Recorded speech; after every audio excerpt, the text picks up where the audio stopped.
So it's kind of interesting to me. There's like nine massive protests going on currently in the world right now, and I don't remember the world being this crazy. And I imagine in the next week or two, there's going to be even more protests. The main reason is because of the economic slowdown. Like I don't think it's going to get any better anytime soon.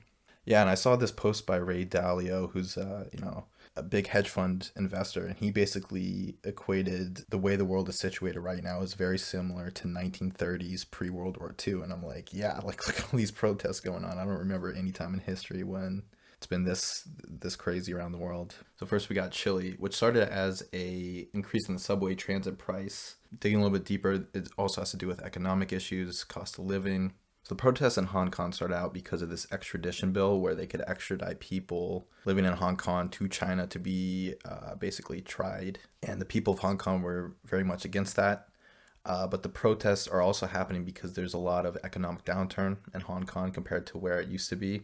And the protesters now have their five demands, no less. China also seems to have control over some of our corporations here in America. And, we saw the NBA, Blizzard, mainstream media, Hollywood, they're basically coming out with Chinese talking points that are pro-China here in America. So definitely interested to see how things turn out in Hong Kong. Ecuador, another protest that started out recently, is largely due to economic reasons.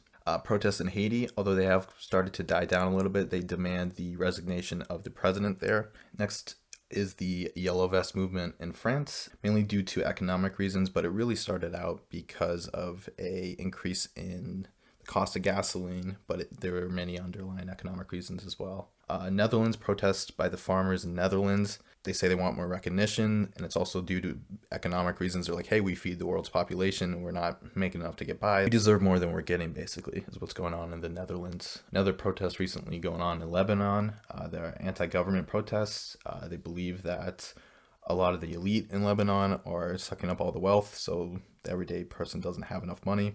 Iraq, the people are saying there's a lack of basic services, largely economic reasons are the main reasons for the protests in Iraq. And the protests going on in Barcelona, that kicked off because there were jail sentences for the Catalan separatist leaders, where there was a whole thing of like Catalonia might break off from Spain.